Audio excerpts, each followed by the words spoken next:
person in this conference.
Very good morning to everyone. Today we'll be doing the analysis of the Hindu dated 10th of October. So, see, now Israel imposes total siege on Gaza. This is important, but the point is, let us track this event for 1 and 2 days more, and then we'll do the detailed analysis of this. But by the end of the lecture, I'll be taking this analysis. What is the issue behind? Before that, let me cover the other issues and the other news.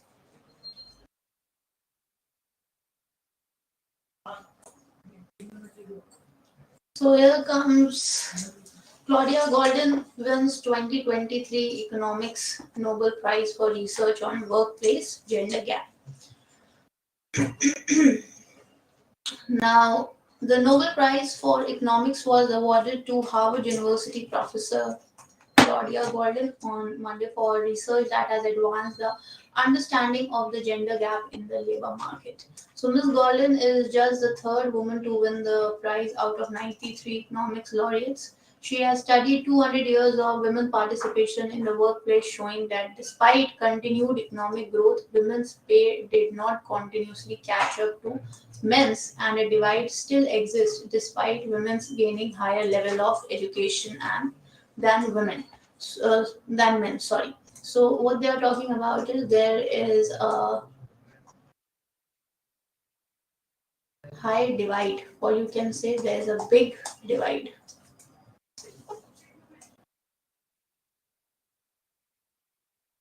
And this big divide is between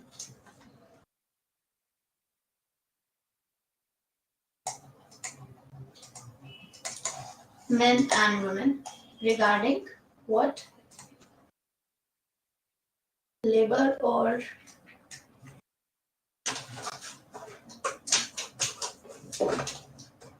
just a minute.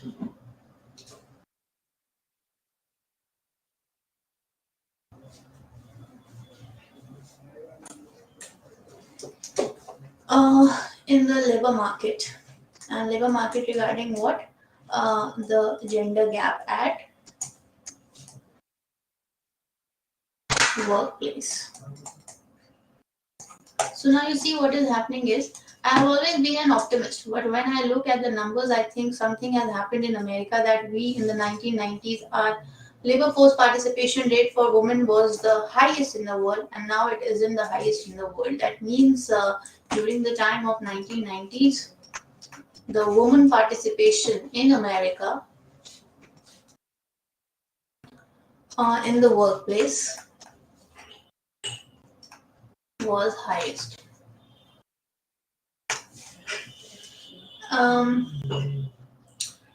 We have to step back and ask questions about piecing together the family, the home, together with the marketplace and employment. Now, explaining the gap, Goldin's research does not offer solution, but it allows policymakers to tackle the entrenched problem, said economist Randy Hilmarsons. a member of the Nobel Committee. Now, she explains the source of the gap and how it's changed over time and how it varies with the state of development. And therefore, there is no single policy. So, it's a complicated policy question because if you don't know the underlying reason, a certain policy won't work. Now, by finally understanding the problem and calling it by the right name, we're able to pave a better route forward. Now, Ms. Goldin, that is at the age of 77, now she said that what happens in people's home reflects what happens in the workplace, with women often taking the jobs that allow them to be on call at home, work that often pays less. That means most of the time, what women are prioritizing are their homes.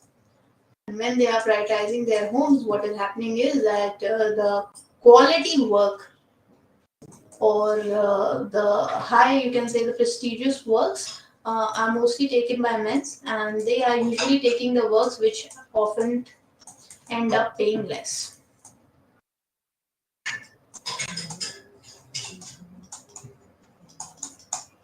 Ways in which we can even think out or to create more couple equity also leads to more gender equality. In Miss Golden's analysis, a woman's role in the job market and the pay she receives aren't influenced just by broad social and economic changes. They also are determined partly by her individual's decisions about, for example, how much education to get. So often, young girls make decisions about future work by looking at their own mother's participation each generation. So, learning from the successes and failures of the preceding generation. So, the process of evaluating prospect at times changes helps to explain why change in labor market gender gaps has seemed so slow. Now, let's move on to the next one.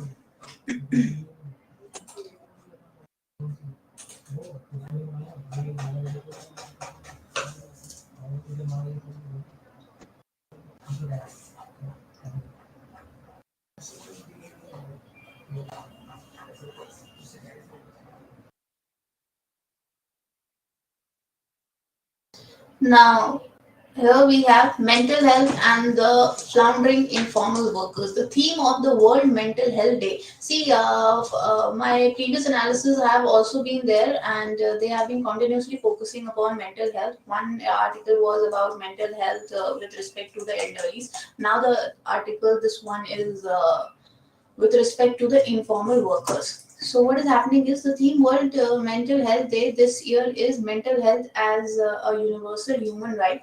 A segment often overlooked when it concerns mental health is the informal worker. So, what is happening is there's a study by ILO, and what does that study say? That 15% of the working age adults globally live with mental health or mental disorder. That means it's a great number 15% of working age adults.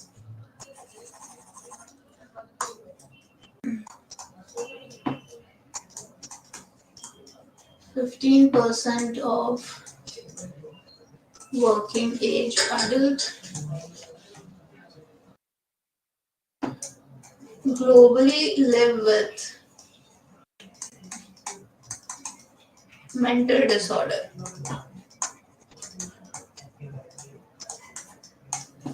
Now, what is happening is, on one hand, decent work influences mental health in a positive way, while on the other, unemployment, unstable and precarious employment, workplace discrimination, poor or particularly unsafe working environment can all pose a risk to a worker's mental health.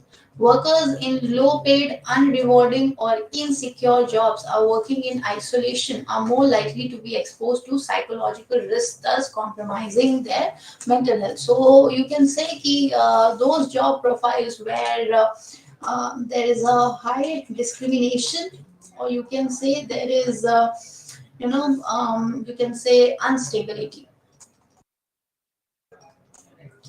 instability, discrimination, they are continuously facing what? Mental disorder.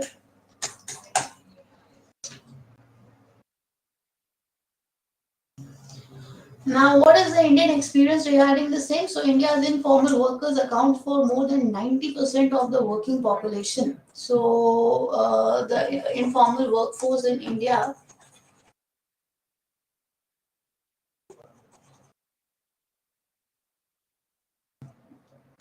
informal workforce in India is accounting for more than 90% of the working population. These workers often operate without regulatory protection, work in unsafe working environments, endure long hours, have little access to social or financial protection. They suffer high uncertainty and deep precarity. And face discrimination, all of which further undermine mental health and limit access to mental health care. So now what is happening is even gender disparities are based on this. Mental health is affecting different gender differently. So what is happening is gender disparities are also stark, with over 95% of the Indians working women, they are engaged in informal or low paying jobs. Fine. Now, according to UN Development Program, that is UNDP, unemployment, poor quality employment have consistently been detrimental to mental health.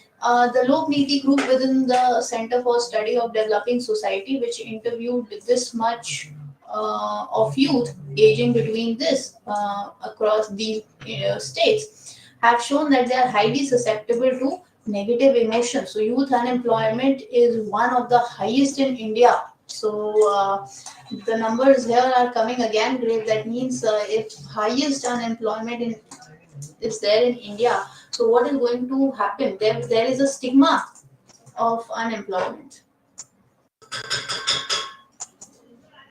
and this stigma of unemployment affects the mental health as well.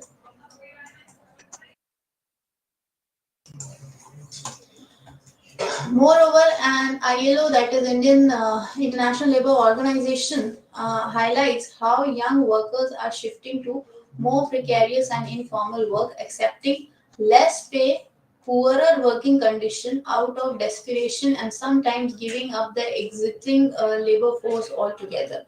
So the state of inequality in India, that means this report of 2022 observes that the unemployment rate actually increases with education levels, particularly for educated young women who show an unemployment rate of 42%. So, if you see the unemployed educated women,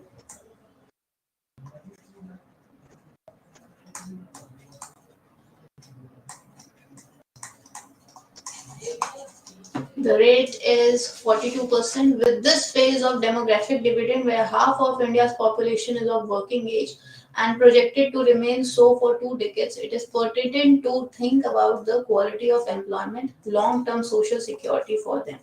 So, what is going to happen? India will also become an aging society in 20 years with no apparent social security roadmap for this rapidly growing group that is especially vulnerable to poor mental health.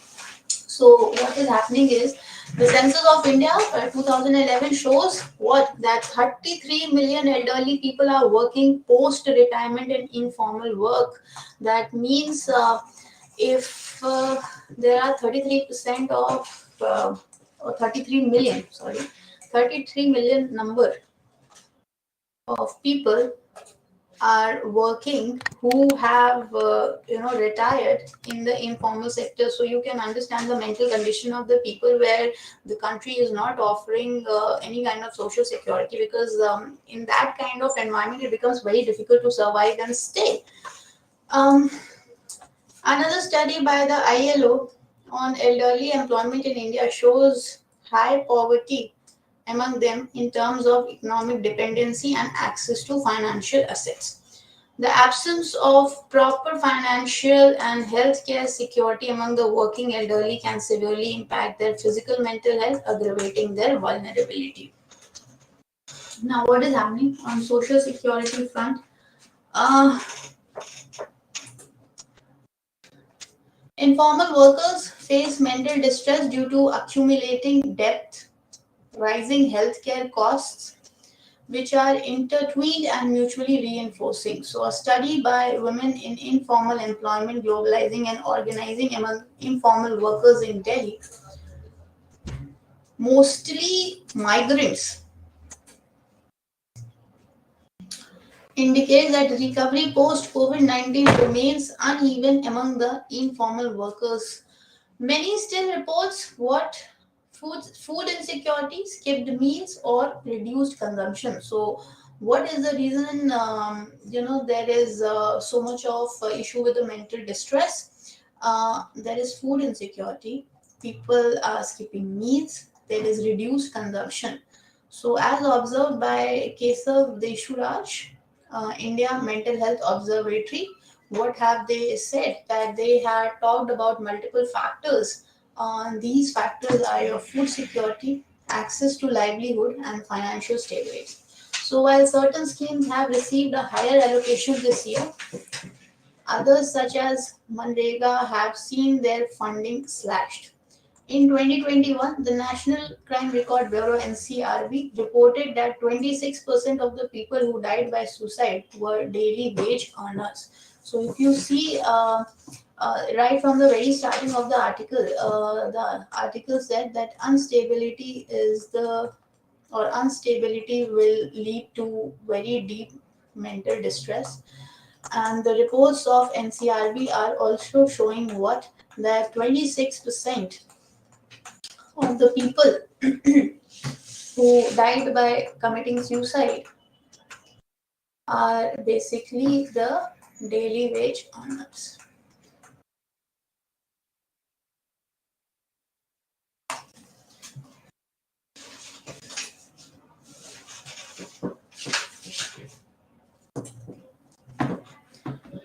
Now, the social security can be promotional, aiming to augment income, preventive, aiming to foster economic distress, and protective, aiming to ensure relief from external shocks. Now, when you have a look at the code on Social Security 2020, sorry, shows how glaring issues concerning the social security of India's informal workforce still remains unheeded. Now, what has the author said at the end?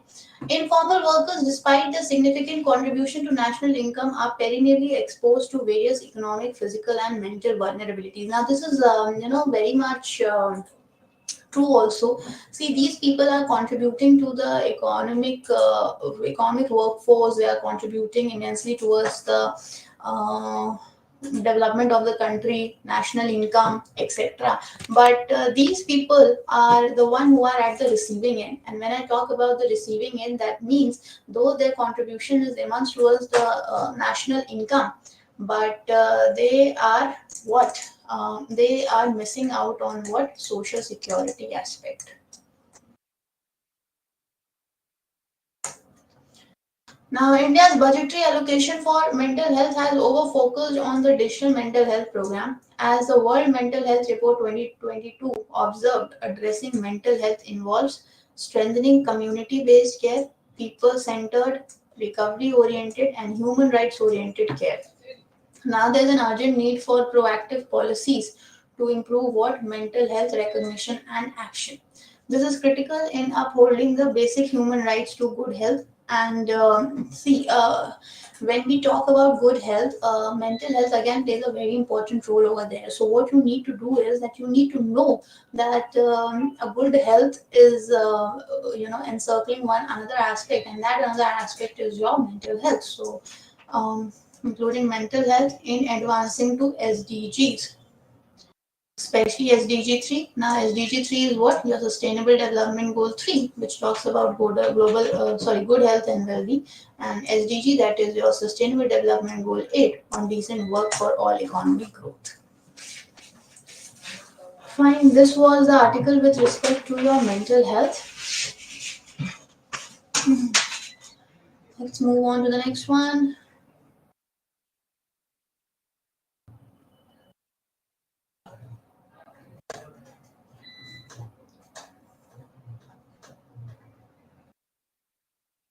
The state of India's scheduled areas.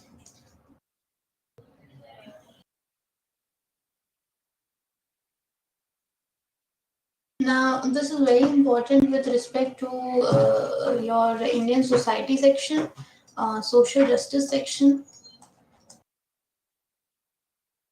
and sociology section.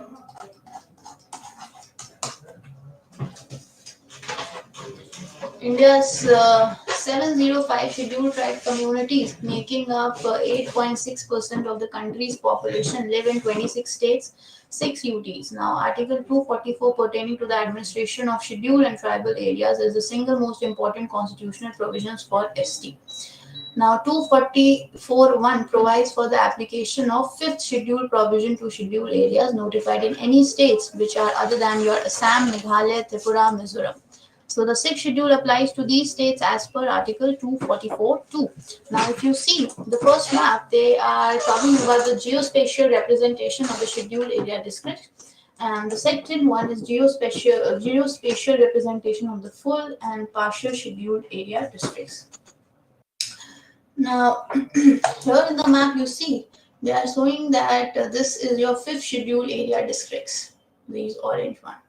And the blue one is your sixth scheduled area district, here in the northeast. And the gray one are absolutely the non-scheduled areas. You see fully scheduled area districts, that's are your blue one.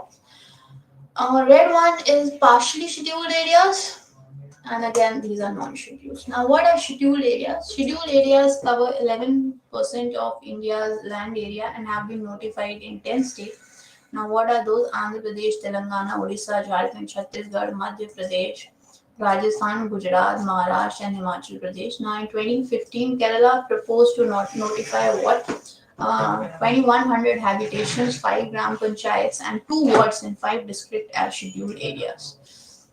Now, however, despite persistent demands by Adivasi organization, villages have been set up in 10 states with scheduled areas and in another states with scheduled tribe population. Now, what is happening is that they are denied rights under the laws that are applicable to scheduled areas, including the right to fair compensation and transparency in land acquisition. So, one right is this, other is Rehabilitation Resettlement Act, and next one is the Biological Diversity Act. In 1995, the Bhuria Committee, so remember which committee it is?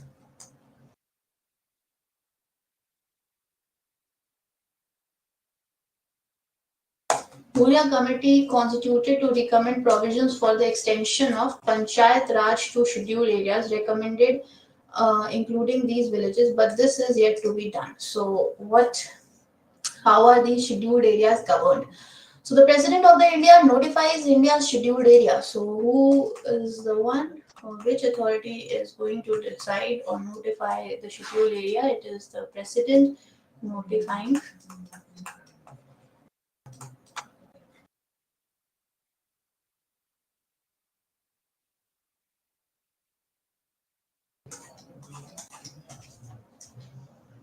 Now, states with scheduled area needs to constitute a tribal advisory council with up to 20 scheduled tribe members. So, President will notify the scheduled areas, and states with scheduled areas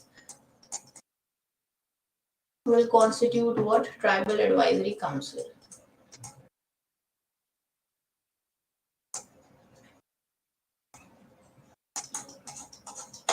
Now, these tribal advisory councils will up to 20 ST members. Now, these tribal advisory councils will have 20 members who will be coming from scheduled tribes. Now, they will advise the governor on matters referred to them regarding scheduled tribe welfare. The governor will then submit a report every year to the president regarding the administration of scheduled areas. The national government can give directions to the state regarding the administration of scheduled areas. The governor can repeal or amend any law enacted by parliament and the state legislative assembly in its application to the scheduled areas of that state. Now, initially is the president, then it's the governor. The governor can also make regulations for scheduled areas, especially to prohibit or restrict the transfer of tribal land by or among members of STs and to regulate the allotment of land to STs and money lending to STs. Now, these powerful provisions, authority, special responsibility vested with governors with the president's oversight have largely remained a dead letter. Now, it was only when Parliament enacted the provisions in various laws applicable to scheduled areas, including the Panchayats or PESA in 1996, that the intent of the Constitution and the Constituent Assembly actually came alive. State panchayat laws had empowered the elected panchayat bodies, rendering the Gram Sabhas moot. Now, PESA empowered the Gram Sabhas to exercise substantial authority through direct democracy. So if you see, PESA, like these areas have been fully given control, or you can say they have been strengthened for a simple reason that so that the upliftment of these areas could take place, and all the vulnerable population that is there, they could actually be checked on. So PESA Act is also there. Now, who decides a scheduled area? Now, all this is there in your Lakshmikant, but this is just a quick revision that is happening in this news article. So it would be initially beneficial for you if you go through it. Who decides a schedule area? The fifth schedule confers power exclusively on the president to declare any area to be a scheduled area. In 2006, the Supreme Court held that the identification of scheduled area is an executive function, and it does not possess the expertise to scrutinize the empirical basis of the same. In 2016, the Jharkhand High Court. Now, what is happening there? In 2016, the Jharkhand High Court dismissed a challenge to the notification of scheduled area because the ST population there was less than 50% in some blocks. So the judgment of Jharkhand High Court that that area should be declared as scheduled area because in some of the blocks the population of the ST areas were less than 50%. So the court observed that a declaration of a scheduled area is within the exclusive discretion of the president.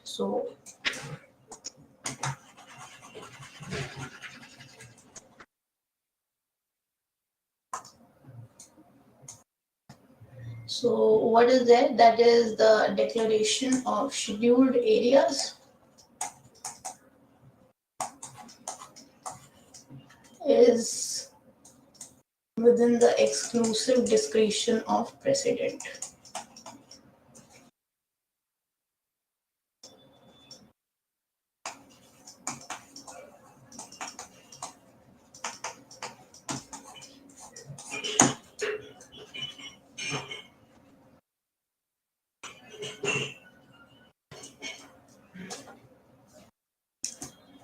Now, how are scheduled areas identified? Neither the constitution nor any law provide any criteria to identify scheduled areas. Now, 1961 Weber Commission report, the guiding norms for declaring an area as scheduled area are preponderance of tribal population, compactness, reasonable size of the area, viable administrative entity such as district, block, or taluks, and economic backwardness of the area relative to the neighboring areas.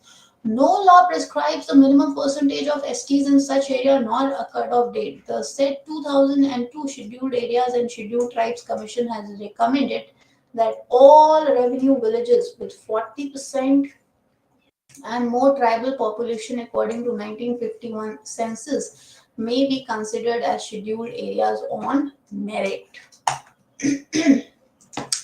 Now, the Ministry of Tribal Affairs communicated this to the states in 2018 for their consideration. Now, what are they saying? That all proposed villages need to be contiguous with each other or with an existing scheduled areas. Now, the next one is the Bhuria Committee. The Bhuria Committee recognized face-to-face community, a hamlet or a group of hamlets managing its own affairs to be the basic unit of self-governance in scheduled areas. Now, it should be noted that the most resource-rich tribal inhabited areas had been divided up by administrative boundaries, pushing them to the margins. However, PESA's enactment finally settled this ambiguity in the law. Now, what was that? The Act defined a village as orderly consisting of a habitation or a group of habitations or a hamlet or a group of hamlets comprising a community and managing affairs in accordance with traditions and customs. So, all those whose names are included in the electoral rolls in such a village constituted the Gram Sabha. The Scheduled Tribes and Other Traditional Forest Dwellers Act 2006, also known as the Forest Rights Act, adopted this definition. So what is happening is that the Gram Sabhas are statutory authority to govern the forest under their jurisdiction. As a result, the definition of village expanded beyond the scheduled areas to include forest fringes and the forest villages as well. Now, you see what is happening is that they have actually defined the villages under this act, and they have carefully talked about the fact that with whom the exclusive discretion lies regarding the regarding defining the areas at the scheduled areas. Fine. Just a minute. However, Gram Sabhas are yet to demarcate their traditional or customary boundaries on revenue lands in absence of a suitable law. Now, uh, Forest Rights Act 2006 requires them to demarcate community forest resources, which is the community common forest land within the traditional or customary boundaries. This is in the case of pastoral communities, including reserved forests, for protected forests, and protected areas such as sanctuaries and the national parks. Now, what are your traditional or customary boundaries? So, the traditional and the customary boundaries are the one that are within your revenue and forest land, and that would constitute the territorial jurisdiction of the village in the scheduled areas. Now, what else need to be done, and why was why we have done all this entire article, that is we talked about the Bhuria committee, we talked about the PESA, we talked about the governance in the scheduled area, we talked about what is the who, with whom the authority lies, etc. So what was the scenario, or why did we went through these to this article? So it's because all habitation or groups of habitation outside scheduled areas in all states and UTs were STs, where STs are the largest social group. Fine. Now, secondly, the geographical limit of these villages will need to be extended to the community forest resource area on the forest land under Forest Right Act, where applicable, and to the customary boundary within revenue lands, made possible through suitable amendments to the relevant state laws. Finally, the geographical limits of the revenue village, panchayat, taluk, districts will need to be redrawn so that these are fully scheduled areas. So you can say changing of or withdrawal of the boundaries, or you can say there is reassembling of the states that need to be take place, so that you can finally know which areas are still lying in the pursuits of scheduled areas, right? Now, India's 705 scheduled tribe communities, making up 8.6% of country's population, live in 26 states and 6 union territories. That means 705 ST communities are there in India, and which constitutes to 8.6% of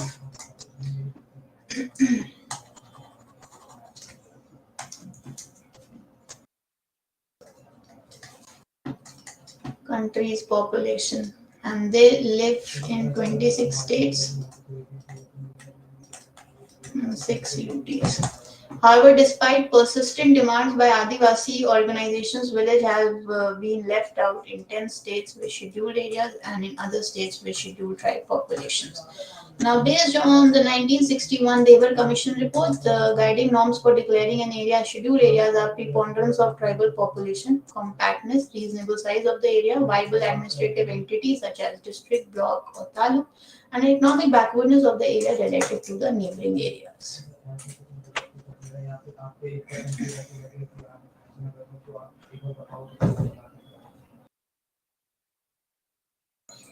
Now, what is multimodal artificial intelligence? Now, this is again very important. I see every now and then we are getting this article of AI, and I've been telling you that with economic perspective, also the science and tech also, this becomes very important for a very simple reason, because we are evolving from the field of science, and not only India but globally. So, for anyone who is curious about the next frontier of AI models will look like, all the signs are pointing towards the multimodal systems. So people absorb ideas and form context by drawing meaning from images, sound, videos, and text around them. So a chatbot, even though it can write competent poetry and pass the US bar, hardly matches up to this fullness of cognition. Now a new race opens up. Now what is that? As another good old tech race shapes up, leading AI companies are already playing catch ups. ChatGPT maker OpenAI announced that it had enabled its GPT 3.5 and GPT 4 models to study images and analyze them in words, while its mobile apps will have speech synthesis so that people can have full fledged conversations with the chatbot. Now, what is happening? See, the Microsoft based backed company had promised multimodality during the release of GPT-4 and kept the edition on the back burner. So, however, the company has rushed the release after a report by the information. Google's news yet to be released multimodal large language model called Gemini was already being tested in a bunch of companies.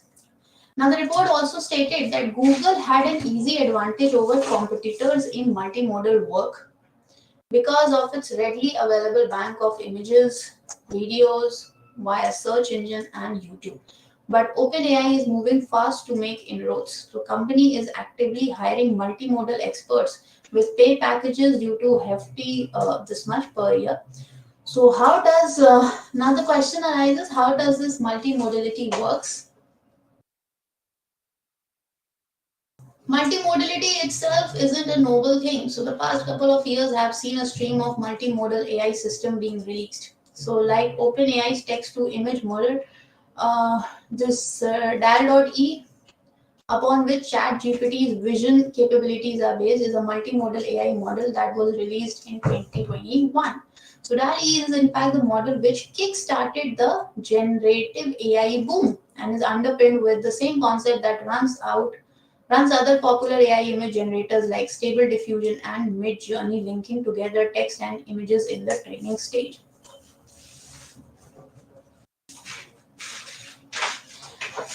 For multimodal audio system, the training works in the same way. GPT's voice processing capabilities are based on its own open source speech to text transition model called Whisper. Now, what is the applications of multimodal AI? Some of the earlier multimodal systems combined computer vision and natural language processing models or audio and text together to perform some of the simpler but rather important functions like automatic images, caption generation, etc. Now, these multimodal systems weren't an all-powerful models like GPT-4 gunning for ultimate dream of artificial general intelligence. They carried enough value to address very real-world problems. In 2020, the Meta was working on a multimodal system to automatically detect hateful memes on Facebook. That means the Meta that we are talking about in AI. Now, this Meta was working for what cause? This was working to detect hateful memes.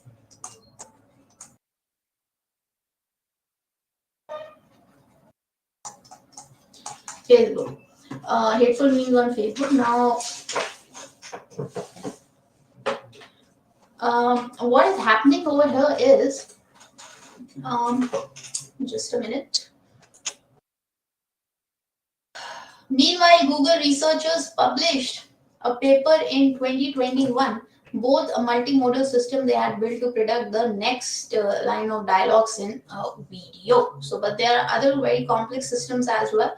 Meta announced a new open source AI multimodal system called ImageMind that had many modes: text, visual data, audio, temperature, and movement reading. So, what is happening? Meta had speculated that future multimodal models could add other sensory data to them like touch, speech, smell, brain, MRI signals.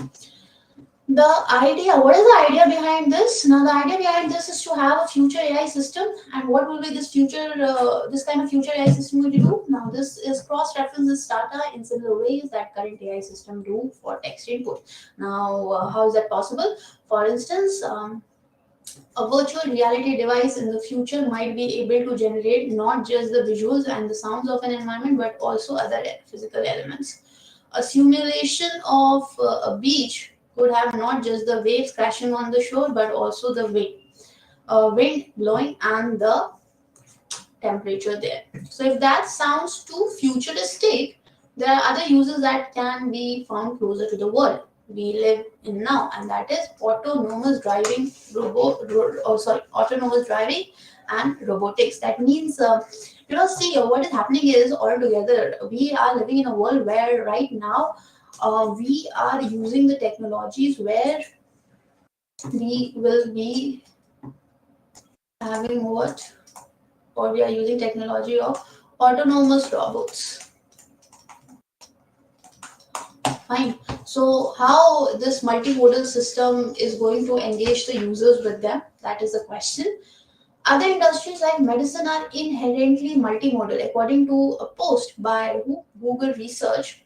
Processing CT scans, identifying rare genetic variations, all need AI systems that can analyze complex data sets of images and then respond in plain words.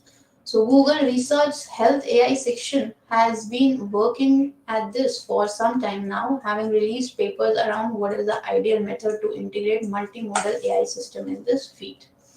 Now, AI model that performs speech translations are another obvious segment for multimodality.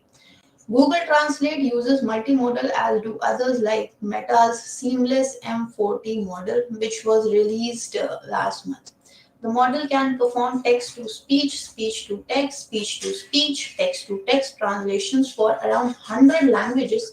That is what the company said. Now, all this acts as your application of multimodal AI, and you can also see that if multimodal AI is there, a lot of your work, can be uh, performed very quickly, and there will be more efficiency in the work. That's it. Okay, so if AI system, see what is happening is that these multimodal AIs very possibly are going to perform the actions, which is possible from human mind. So if we bring this, efficiency is also possible. Then what can be done is more precision. What we can say is possible. That's the reason why we need to bring in. Okay, so let's move on to the next one.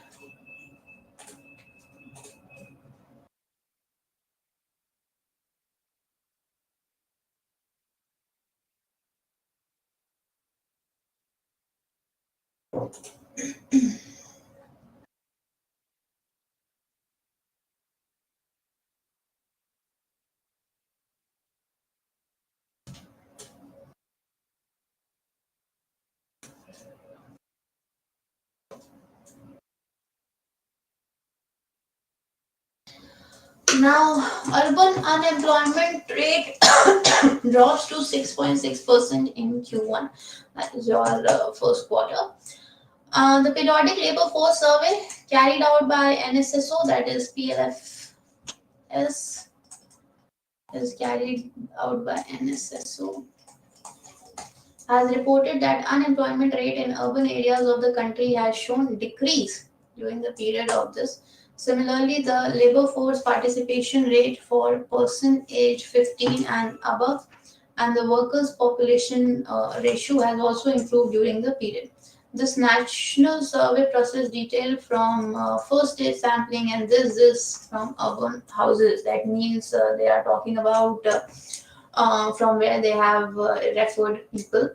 So that is labor force participation rate in urban areas have increased from 47% to 48%, while it hovered around 73% for men. during this period. And for the women, the labor force participation rate has increased from 20% to 23% during this period. So the Ministry of Statistics and Program Implementation said in this in release. Now, the workforce participation rate in urban areas increased from 43% to 45%. For person aged 15 and above. For men, it increased from 68% to 69%, and for women, it increased from 18% to 21%. Now, what is the decreasing trend? So, the periodic labor force participation survey, yeah, trends in unemployment rate for person aged 15 and above. So, urban region, mein what is happening in urban regions in the UR category? It decreased from 7.6% to 6.6% during the quarter of April to June. And it is for 15 years and above. For men, it decreased from 7% to 5.9%. Now, what are the key indicators based on which you are talking about the labor force participation? So, the center also claimed improvement in key labor market indicators in urban areas. Now, the labor force participation ranged from 46% to 47% during the pre-pandemic period, and in the latest report, it was 48%. Uh, the workforce participation rate was between 41% to 44%. Now, workers' population ratio. The workers' population ratio was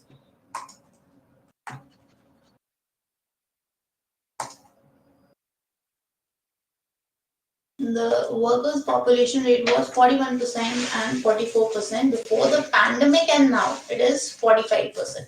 So the unemployment rate ranged where between 7.8%. Okay, so the unemployment rate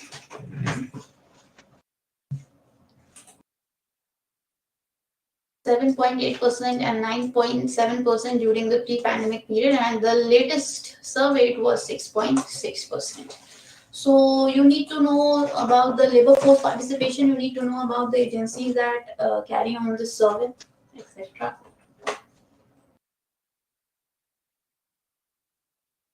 Okay, so ICMR.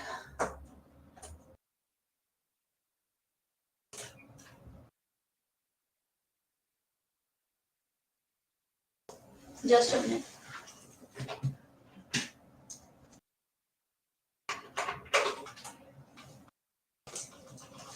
Now the ICMR to conduct study to develop solutions to remedy childhood undernutrition. Now, the ICMR is constituting a team to start a multi-center research to assess the effects of providing appropriate take-home foods in combination with behavior change intervention to ensure what? Good complementary feeding practices. Now, time between 6 and 24 months is a critical age window. Why? Because that influences the subsequent growth trajectory and heightens the risk of wasting, stunting, and undernutrition. Three risks are there, and what are those three risks? It is stunting, wasting, and undernutrition.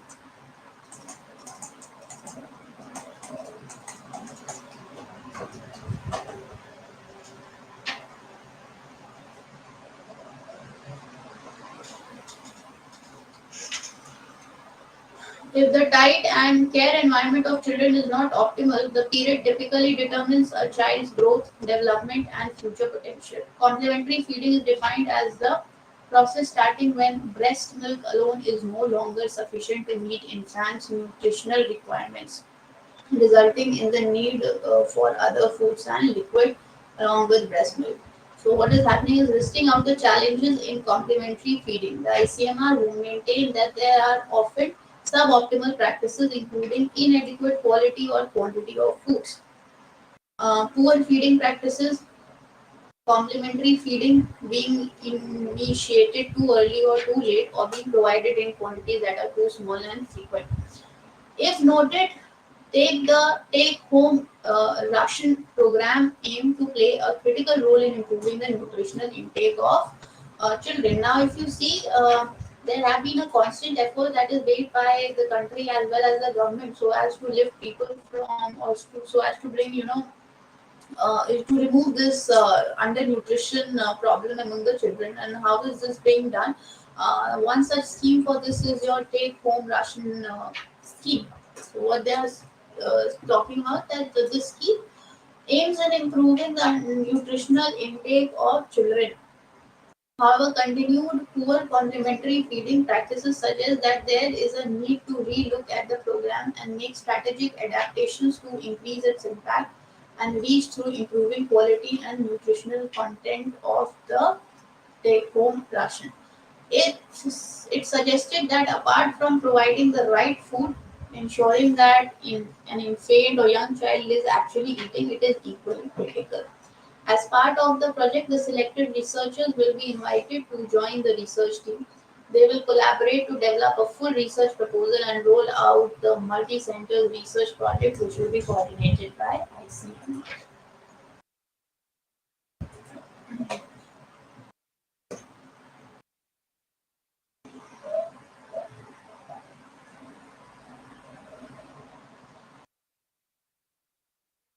Just a minute.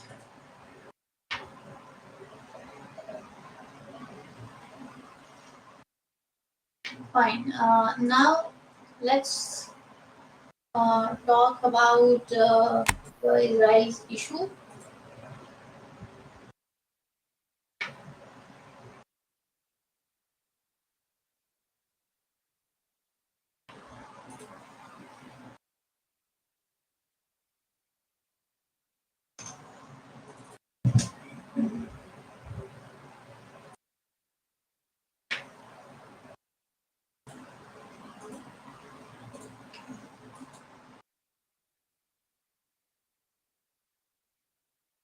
Fine. Now let's see. I said that I'll discuss about the Palestine issue and what is the Palestine issue behind.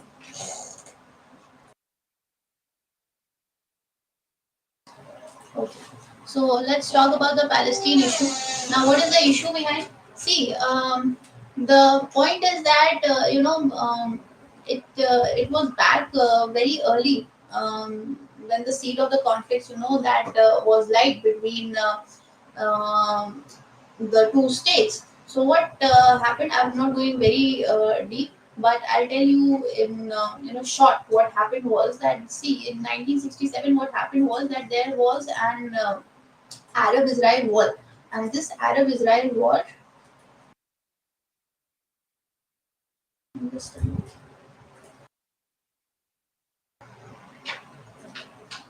Okay. So what happened was in 1967 there was a 6 day Arab-Israel war that took place. And what happened was that this war was, what was the result of this war? The war actually ended, or the effect was this, that Israel was able to take the Golan Heights, and I'll show you the region. Golan Heights from Syria. Israel was able to capture the region of West Bank, East Jerusalem. Uh, It was able to capture the regions of Sinai Peninsula. It was able to capture the regions of Gaza Strips from the Egypt. Now, what happened was that the issue or the tensions between the West Bank and the Gaza Strip reached to an extreme limit when there was a Palestinian uprisings, and then there was a small war that took place. And this war was about what? Or this war was between who? The war was between your Palestinian militants and Israel army. Okay, so the war took place between Palestinian militants and Israel army.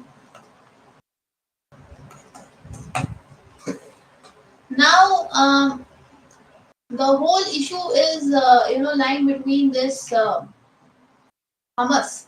So what is this Hamas group, or who are they? So before you read on to the article, first you should know what is this Hamas and who are Hamas. So Hamas are regarded as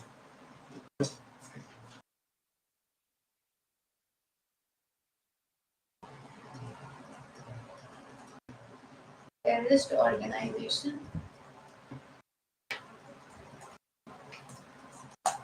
Regarded These Hamas group is regarded as a terrorist organization by the US government. So it is considered what, a terrorist organization. So what, like, why is it Hamas considered as a terrorist organization? So in 2006, what happened was that Hamas won the Palestinian Authority's legislative elections. So it ejected who, the Fatah from the Gaza, and this happened Fatah from Gaza in 2007. I'm going to tell you who is Fatah. So Fatah from Gaza in 2007, and this led to what, splitting the Palestinian movement geographically. So who is Fatah? Now Fatah was founded by the late Yasser Arafat. And who are Fatah? This is the largest Palestinian political faction. So unlike like Hamas are what, terrorist organization. Fatah are the one who are secular, and this Fatah was recognized by Israel, and who these Fatahs have been continuously participating in the peace process.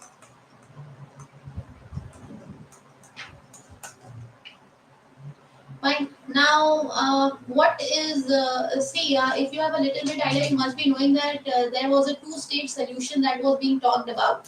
So, what was that two-state solution?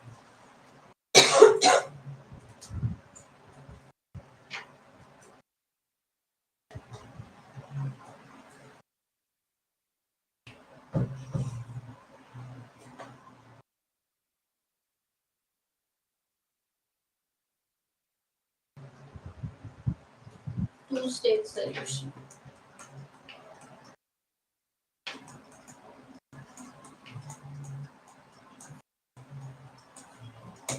Now, what is a two-state solution? A two-state solution is UN. It is a UN resolution of 1947, and what has this talked about? Now, it has proposed what, two states. For what? So, one state would be a state where Jews will constitute a majority. The other state, two-state solution. One state is where Jews will constitute a majority. The next state will be where the Arabs would be the one in the majority population. So one is for Jews, one is for Arabs. So what is happening is this idea was rejected by the Arabs. So this two-state solution idea was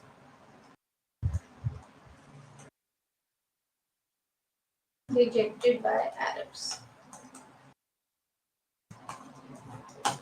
Now, for decades, it had been held by international community was that this was the only realistic deal. Matlab, what they're thinking is that they're saying that this was precisely the only realistic thing that could have happened, and this realistic thing would lead to what, to end Israeli-Palestinian conflict.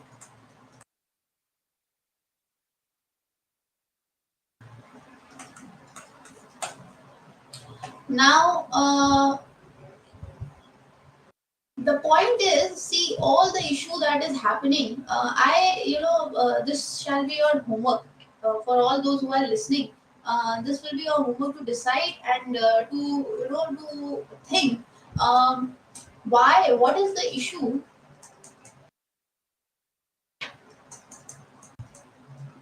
behind uh, you know these Israel and Palestine.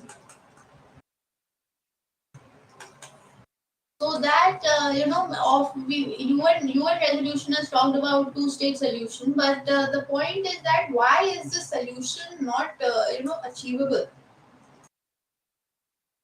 What is the cause behind the issue between Israel and Palestine, and why there is so much of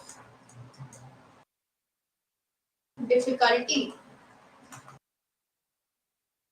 to reach to a solution? Once you know what is the issue, that there is so much of difficulty between Israel and Palestine, and this two states. Now when you are seeing the news, and when these attacks are taking place from the Hamas groups, so this two-state solution is nevertheless now, I don't think so it's going to be on papers now. But the issue is that why often all the things that we are talking about to reach the solution is failing constantly. So this is a homework for you. You go read about it,